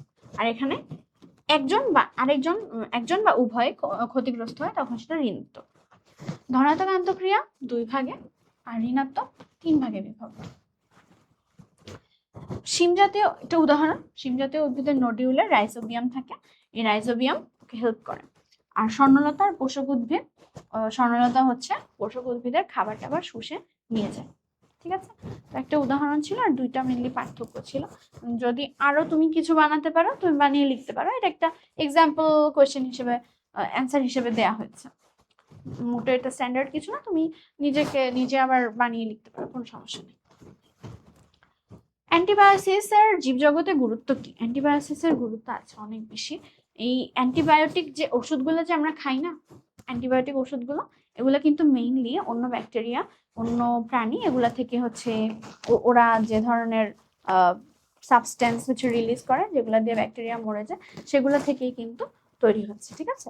তার মানে বুঝতে পারছো যে অ্যান্টিবায়োসিসের মাধ্যমে অন্য একটা জীব কিন্তু আমরা মেরে ফেলতে পারছি। যে জীব আমাদের ক্ষতি করছে তাদেরকে যদি মেরে ফেলতে পারি, সেটা আমাদের জন্য ভালো না? হ্যাঁ, অবশ্যই আমাদের জন্য ভালো। তো তাহলে জীবদের মধ্যে প্রতিযোগিতা নিয়ন্ত্রণ করতে হেল্প করবে, তারপর পরিবেশে জীবের সংখ্যা এবং বৈচিত্র্য বজায় রাখতে হেল্প করবে। অ্যান্টিবায়োটিক্স জীব বৈচিত্র্য এবং বাস্তুতন্ত্রের ভারসাম্য রক্ষায় হেল্প করে। এই যে bacteria million million billion billion হচ্ছে কপি তৈরি হয়ে যায়, তখন এদেরকে কন্ট্রোল করা লাগবে না। আর আমরা যখন অসুস্থ হই তখনও তো এদেরকে মেরে ফেলতে হবে, নাহলে তো আমরা অসুস্থই থাকবো। এই জন্য অ্যান্টিবায়োটিক্সের অনেক ভূমিকা আছে। কয়টা ছিল? 10টা ছিল। হ্যাঁ, তো 10টা ব্যাখ্যামূলক করলাম, এবার চলো আমরা জ্ঞানমূলক করি। চলো এবার একটু র্যাপিড ফায়ারের মতো তাড়াতাড়ি করে ফেলি, তোমরা তাড়াতাড়ি হচ্ছে উত্তর করে দাও। হ্যাঁ, বাস্তুতন্ত্র কাকে বলে? একেবারে যেটা দিয়ে প্রথমে ক্লাস শুরু করেছিলাম, বাস্তুতন্ত্র সবকিছুর মধ্যে প্রাকৃতিক পরিবেশে উদ্ভিদ প্রাণী এবং সবার মধ্যে যে শক্তি বস্তুর আদান প্রদান, মানে মিথস্ক্রিয়া। মেইন কথা হচ্ছে মিথস্ক্রিয়া। সবকিছুর মধ্যে যে আন্তঃসম্পর্ক, তাকেই হচ্ছে, তার সবকিছুই হচ্ছে ইকোসিস্টেম বা বাস্তুতন্ত্র। খাদ্য শৃঙ্খল কি? খাদ্য শক্তি উৎপাদক থেকে শুরু করে বিভিন্ন স্তরের খাদ্যকে হচ্ছে প্রবাহিত হয়, তখন সেই প্রবাহকে একসাথে হচ্ছে খাদ্য শৃঙ্খল বলে। শিকারজীবী খাদ্য শিকল কি? শিকার প্রথম স্তরের মানে প্রথম যে উপাদান সেটা হচ্ছে ছোট হয়, তারপর তাকে শিকার করে করে পরের স্তরের খাদ্যকরা খেয়ে থাকে, তাই না? সেটা হচ্ছে শিকারজীবী। প্রথম স্তরের খাদ্য আকারে সবচেয়ে ছোট হয়, তো পর্যায়ক্রমে উপরের খাদ্যকরা এইকে শিকার করে করে খায়, এজন্যকে শিকারজীবী খাদ্য শিকল। মৃতজীবী কি? মৃতজীবী হচ্ছে মৃতদেহ থেকে শুরু হয় এবং মৃতদেহ থেকে পুষ্টি লাভ করে, ঠিক আছে? একাধিক খাদ্যস্তর, ঠিক আছে, মৃতদেহ থেকে শুরু হয় একাধিক খাদ্যস্তর, সেটা হচ্ছে মৃতজীবী খাদ্য শৃঙ্খল। জীববৈচিত্র্য কাকে বলে? জীববৈচিত্র্য হচ্ছে পৃথিবীতে বিরাজমান জীবসমূহের প্রাচুর্য এবং ভিন্নতা। সুন্দর একটা সংজ্ঞা। পৃথিবীতে যে যে জীব আছে তাদের মধ্যে যে ভিন্নতা পার্থক্য, তাকে একসাথে জীববৈচিত্র্য বলে। প্রজাতিগত বৈচিত্র্য, বৈচিত্র্যটা হচ্ছে বাহুল্য, বৈচিত্র্য হবে। প্রজাতিগত বৈচিত্র্য হলো পৃথিবীতে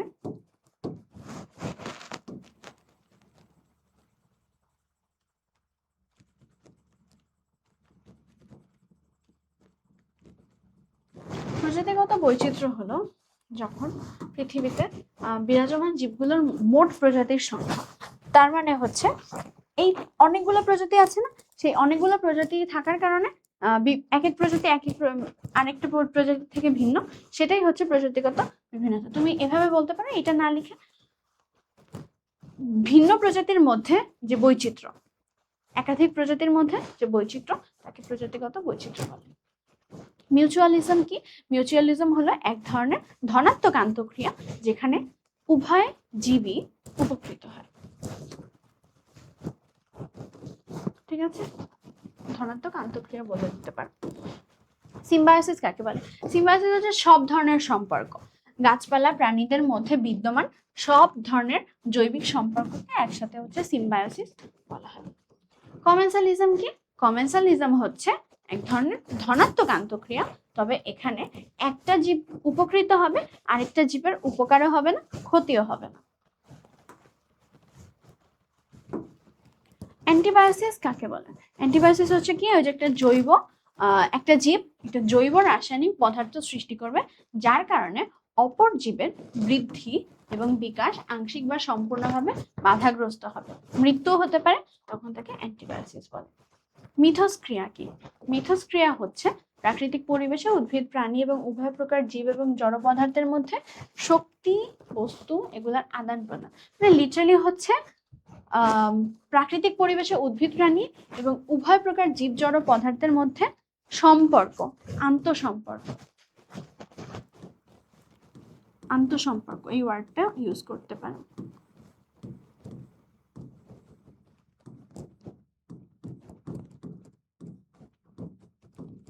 আন্তঃসম্পর্ক। লাইকেন, লাইকেন হচ্ছে তোমাদের বইয়ে একটা লাইন ছিল, আমি দেখেছি যে ছত্রাক এবং শৈবাল একসাথে থাকে, এরকম একটা আন্তঃক্রিয়ার কথা বলেছে। শৈবাল এবং ছত্রাকের সহাবস্থা, সেটাকে লাইকেন বলে, আসতেই পারে। হস্টোরিয়া কি? হস্টোরিয়া হচ্ছে যে চোষক যে অঙ্গাণুতে তৈরি করেছে স্বর্ণলতা উদ্ভিদের চোষক অঙ্গ, এটাকে হচ্ছে হস্টোরিয়া বলে। টাইপ 4 শূন্যস্থান, চলো ঝটপট করে ফেলি। কোন নির্দিষ্ট অঞ্চলের জীব সম্প্রদায় এবং ওই অঞ্চলের জড় পরিবেশের মধ্যে পারস্পরিক ক্রিয়া প্রতিক্রিয়াকে, সব ধরনের ক্রিয়া প্রতিক্রিয়া থেকে একসাথে হচ্ছে বাস্তুতন্ত্র বা ইকোসিস্টেম বলেছিল, তাই না? সালোক সংশ্লেষণ প্রক্রিয়ায় সবুজ উদ্ভিদ সৌরশক্তিকে ড্যাশ শক্তিতে, রাসায়নিক শক্তিতে রূপান্তর করে। ক্যালসিয়াম, পটাশিয়াম, লোহা, অক্সিজেন বাস্তুতন্ত্রে এরা কি আগে থেকেই ছিল অজৈব উপাদান। উদ্ভিদ এবং প্রাণীর বর্জ্য পদার্থ মৃত জীবদেহ থেকে আসা উপাদানগুলোকে ড্যাশ বলে। যেহেতু আমাদের জীবদেহ থেকে আসছে, জীবদেহ থেকে আসলে সেটা জৈব উপাদান বলি আমরা, তাই না? ক্লোরোফিল যুক্ত সবুজ উদ্ভিদ যারা নিজেদের খাদ্য নিজেরাই তৈরি করতে পারে তাদেরকে কি বলে? ক্লোরোফিল যুক্ত সবুজ উদ্ভিদ, এটাকে উৎপাদক বলে, তাই না? উৎপাদকদের পুষ্টির দিক থেকে ড্যাশ বলা হয়, স্বভোজী বা অটোট্রফ বলা হয়। দেখেছি আমরা হরিণ, খরগোশ, গরু প্রথম স্তরের বা তৃণভোজী বা হার্বিভোর বলে এদেরকে। সবুজ উদ্ভিদ মোট সৌরশক্তির মাত্র ড্যাশ 2% সালোক সংশ্লেষণে কাজে লাগে, দেখেছিলাম 1 থেকে 2। আমি তোমাদের বইয়ে দেখেছি শুধু 2% দিয়েছে, তো আজকে দেখলাম তোমরা হচ্ছে দেখো তো 2% আছে কিনা। 2% শুধু 2% লাগলে ওই 2% দিবে। বাস্তুতন্ত্রে পুষ্টি উপাদানের প্রবাহ, পুষ্টি উপাদান চক্রাকার কিন্তু শক্তি একমুখী, চক্রাকার আর একমুখী হবে। শক্তি পিরামিডের তলদেশ বা প্রথম ট্রফিক লেভেলে অবস্থান করে। প্রথম ট্রফিক লেভেল থাকে উৎপাদকরা, তাই না? ট্রফিক লেভেলের এক স্তর থেকে পরবর্তী স্তরে যাওয়ার সময় শক্তির পরিমাণ ক্রমান্বয়ে ড্যাশ পায়, কমতে থাকে, হ্রাস পায়। পৃথিবীতে বিদ্যমান সব ধরনের জীবের মোট প্রজাতিগত, জিনগত, বাস্তুতান্ত্রিক ভিন্নতাকে একত্রে জীববৈচিত্র্য বলে, তাই না? বায়োডাইভার্সিটি। মানুষ এবং কাক একই সাথে উদ্ভিদ ও মাংস উভয় প্রকার খাদ্য গ্রহণ করে, তাই এদেরকে ওই যে 2 ধরনের খাবারই একসাথে খেলে হচ্ছে সর্বভুক বা অমনিভোর বলে ওইটা। বাস্তুতন্ত্রের মৃত জীবদেহ পচাতে এবং পুষ্টি উপাদান মাটিতে মিশিয়ে দিতে ড্যাশ কাজ করে, বিয়োজক। একটি পুকুরের বাস্তুতন্ত্রে ভাসমান ক্ষুদ্র আণুবীক্ষণিক উদ্ভিদ হচ্ছে ফাইটোপ্ল্যাঙ্কটন। পাচ্ছ তো তোমরা? পুকুরের পানিতে ভেসে থাকা ক্ষুদ্র ক্ষুদ্র আণুবীক্ষণিক প্রাণী জুপ্ল্যাঙ্কটন। মৃত জীবদেহ শুরু হওয়া খাদ্য মৃতজীবী খাদ্য শৃঙ্খল। আচ্ছা, কয়টা ছিল মনে হয়? 15টা 17টা। আচ্ছা, এবার হচ্ছে সত্য মিথ্যা। চলো আবার করি আমরা। বাস্তুতন্ত্রের শক্তির প্রবাহ চক্রাকারে। শক্তির প্রবাহ কি চক্রাকারে? না, মিথ্যা। ফাইটোপ্ল্যাঙ্কটন হলো পুকুরের বাস্তুতন্ত্রের প্রথম স্তরের খাদ্য। ফাইটোপ্ল্যাঙ্কটন তো উৎপাদক, তো মিথ্যা হবে। পরজীবী খাদ্য শৃঙ্খল সম্পূর্ণ হতে সূর্যালোর প্রত্যক্ষ প্রয়োজন নাও হতে পারে। পরজীবী খাদ্য শৃঙ্খল অসম্পূর্ণ, তো মানে এটা এভাবে বুঝেছে যে সূর্যের আলো প্রত্যক্ষ প্রয়োজন নাই, তো সেক্ষেত্রে সত্যি। তবে পরজীবী খাদ্য শৃঙ্খল কিন্তু নিজে অসম্পূর্ণ, এটা মাথায় রাখি। মানুষ এবং কাক হলো সর্বভোগ বা অমনিভোরাস। হ্যাঁ, একটু আগেই দেখলাম সত্যি। মৃতজীবী খাদ্য শৃঙ্খল সবসময় জীবিত সবুজ না, অবশ্যই না, মৃতদেহ থেকে শুরু হয়। রাইজোবিয়াম ব্যাকটেরিয়া এবং শিম গাছের সম্পর্ক কমেন্সালিজম না, মিউচুয়ালিজম। কেন? কারণ এরা হচ্ছে দুইজনই উপকৃত হয়। লাইকেনের শৈবাল ছত্রাকের খাদ্য তৈরি করে দেয়। হ্যাঁ, শৈবাল হচ্ছে সবুজ কম্পোনেন্ট, তো খাদ্য তৈরি করে দেয়। আর ছত্রাক শৈবালকে আশ্রয় দেয় খনিজ লবণ দেয়। ঠিক আছে। স্বর্ণলতা সবুজ না, অবশ্যই না। স্বর্ণলতা হস্টোরিয়া দিয়ে শোষণ করে, তো তাহলে এখানে তো ছিল আমাদের ঋণাত্মক আন্তঃক্রিয়া, মিথ্যা হবে। অ্যান্টিবায়োসিস এক ধরনের ধনাত্মক আন্তঃক্রিয়া, না, মেরে ফেলছে, তো এটা ঋণাত্মক হবে, মিথ্যা। শক্তির পিরামিডের সর্বোচ্চ স্তরে শক্তির পরিমাণ সবচেয়ে বেশি থাকে, এটা কি হবে কখনোই? নিচের স্তরে সবচেয়ে বেশি শক্তি থাকে। একই বনে হরিণ এবং বুনো মহিষের মধ্যে ঘাস খাওয়ার লড়াইকে আন্তঃপ্রজাতি। দেখো, হরিণ এবং বুনো মহিষ এরা কি ভিন্ন ভিন্ন প্রজাতি, তাহলে এদের প্রতিযোগিতা অবশ্যই আন্তঃপ্রজাতি কি হবে। ঠিক আছে। সব মাংসাশী প্রাণীর প্রথম স্তর না, মাংসাশী দ্বিতীয় বা তৃতীয় স্তরে। বৈশ্বিক উষ্ণতা বৃদ্ধির ফলে ঋতু পরিবর্তন এবং আবহাওয়ার চরম ভাবাপন্ন আচরণ দেখা যায়। ঠিক আছে। তো ক্যাকটাস বা মরুভূমির উদ্ভিদের বৈচিত্র্যকে জিনগত বৈচিত্র্যের উদাহরণ। এটা হচ্ছে তোমার বাস্তুতান্ত্রিক বৈচিত্র্য।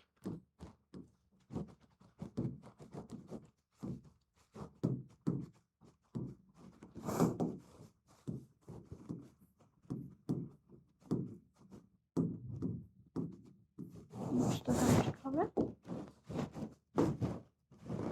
ক্যাকটাস এবং মরুভূমির উদ্ভিদের বৈচিত্র্যকে জিনগত বৈচিত্র্যের উদাহরণ ধরা হয়, এটা মিথ্যা হবে, বাস্তুতান্ত্রিক বৈচিত্র্য হবে।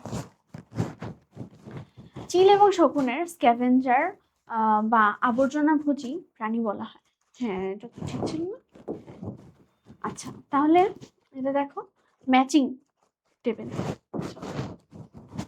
ম্যাচিং হচ্ছে ক্যালসিয়াম, পটাশিয়াম, এরা হচ্ছে তোমার অজৈব উপাদানে ছিল, তাই না?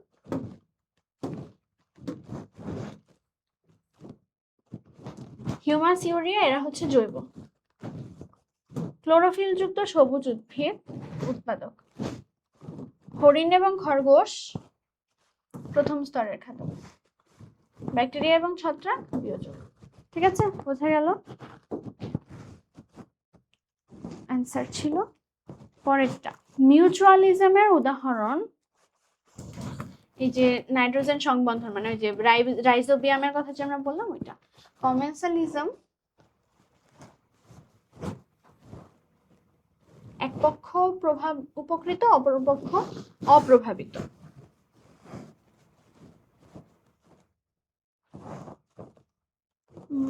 এটা হচ্ছে দেখো মিউচুয়ালিজম উভয় জীবী সমানভাবে উপকৃত, এটা হবে।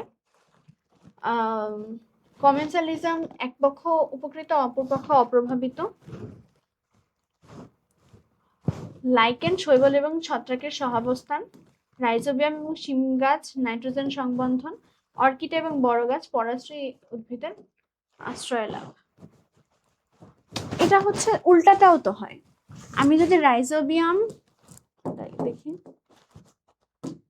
আমি যদি রাইজোবিয়াম আর শিম গাছ এটা দেখি যে উভয় জীব সমানভাবে উপকৃত, আর অর্কিড আর বড় গাছ এটাকে যদি দেই যে এক পক্ষ উপকৃত অন্য পক্ষ অপ্রভাবিত, আর মিউচুয়ালিজম যদি দেই হচ্ছে নাইট্রোজেন সংবন্ধন, তাও তো হয়। তা হবে না কেন? দেখি অ্যান্সারে কি দিয়েছে। 1 কে খ, 2 কে ক, তার মানে আমার প্রথমটা দিয়েছে আর কি 5। আচ্ছা, মানে দুইটা সেন্সে দুইটাই হয়, এমন না যে হয় না।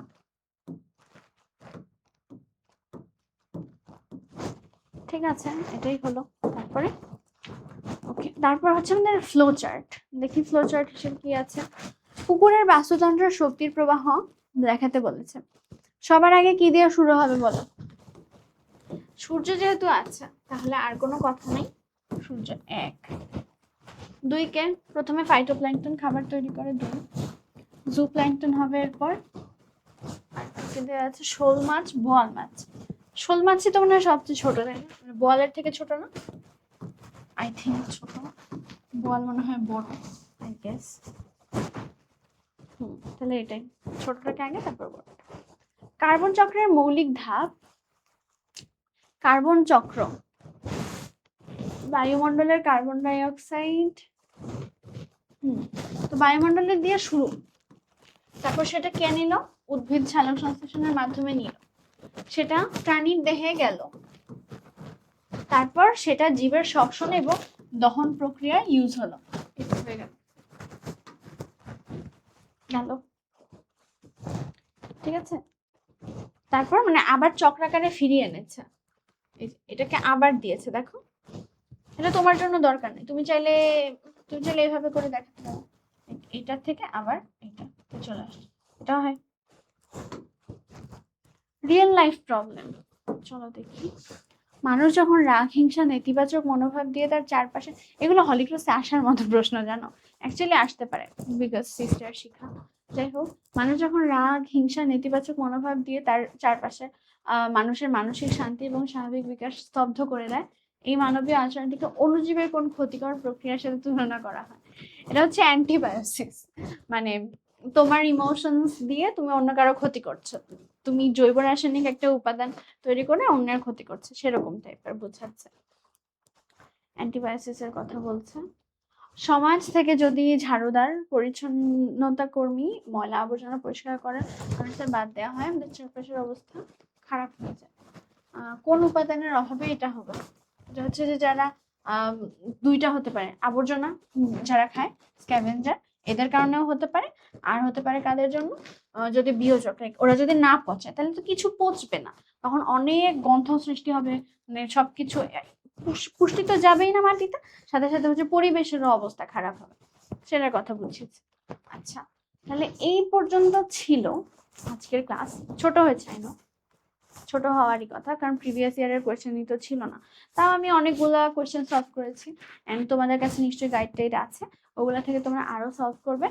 মোটেই লেস ইম্পর্টেন্স দিবে না, কারণ তোমাদের জন্য তো আছেই মাত্র 7টা চ্যাপ্টার, সেই চ্যাপ্টারের মধ্যে আবার জীবের প্রজনন অর্ধেক আছে, তাহলে এটা তো ভালোই ইম্পর্টেন্ট, তাই না?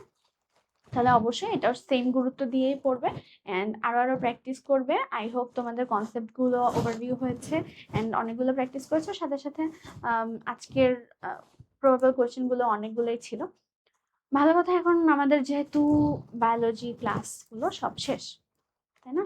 তো যেহেতু সব শেষ, এখন তোমাদের নিজেদের পড়তে হবে। By the time I don't know, result হয়তো দিয়ে দিবে যখন তোমরা এটা দেখবে। আমি তোমাদের জন্য আজকে একটা গাইডলাইন ভিডিও বানাচ্ছি, সেই গাইডলাইন ভিডিওটা তোমরা আরো আগে পেয়ে যাবে, ক্লাসের আগে। সেখানে বলে দিব যে কিভাবে পড়াশোনা করতে হবে, অ্যান্ড রেজাল্ট দেওয়ার পর পর আমি সাজেস্ট করব শুধুমাত্র কলেজ অ্যাডমিশন ফোকাসেই পড়াশোনা করো, অ্যান্ড তারপরে দেখা যাবে এইচএসসির পড়াশোনা হয়ে যাবে। আর আমি শুধু বায়োলজি না, সবকিছুই সেম ইম্পর্টেন্স দিয়ে পড়তে হবে, কোনোটাই লেস ইম্পর্টেন্ট না। তো এগুলাই পড়াশোনা করো, অ্যান্ড যেহেতু আমার লাস্ট ক্লাস আজকে, তোমাদের জন্য অনেক অনেক অনেক শুভকামনা। আই নো তোমরা যারা আসলে কষ্ট করে ক্লাসগুলো করেছো, মনোযোগ দিয়েছো, আমার বিশ্বাস তোমাদের উপকারও হয়েছে, অ্যান্ড তোমরা কিছু শিখতেও পেরেছো, নিজেদের কলেজ অ্যাডমিশনের জন্য অ্যাটলিস্ট তোমরা প্রিপেয়ার্ড। অ্যাটলিস্ট বায়োলজির কথা আমি বলতে পারি, আমি যদি নিজের পার্সপেক্টিভ থেকে চিন্তা করি, যখন আমি এসএসসিতে ছিলাম আমি এরকম ভাবেই পড়েছি। নিজের পড়া তো আছে, তার সাথে সাথে আমি নিজের পড়ার কথাই বলছি, যে এভাবে সুন্দর করে গুছিয়ে পড়া, এগুলো যদি তোমরা আমার সাথে করে থাকো, প্রত্যেকদিন যদি বই নিয়ে বসে ওভারভিউ করে থাকো, অবশ্যই তোমাদের উপকারী হয়েছে, অ্যান্ড তোমাদের বায়োলজির প্রিপারেশন কমপ্লিট। যদি কলেজে অ্যাপ্লাই করার পরে আবার সুযোগ হয়, আমার সাথে সাথে ক্লাস ধরে ধরে আবার রিভিউ করতে পারো, বেশি সময় লাগবে না। ফার্স্ট টাইম হয়তো স্পিড কমিয়ে দেখেছো, পরের বার স্পিড বাড়িয়ে দেখতে পারো। প্রবাবল কোয়েশ্চেনগুলো সলভ করলে দেখবে নিজের মধ্যে একটা কনফিডেন্স চলে আসবে। এত এত প্রশ্ন প্যাটার্ন সলভ করলাম, এখন নিশ্চয়ই তোমাদের এক্সাম হলে কোনো সমস্যা হবে না, তোমরা অনেক ভালো এক্সাম দিবে, অ্যান্ড নিজেদেরকে স্বপ্নের ক্যাম্পাসে দেখতে পাবে। This is just the beginning. তোমাদের জন্য অনেক অনেক শুভকামনা, হয়তো কখনো আবার দেখা হবে।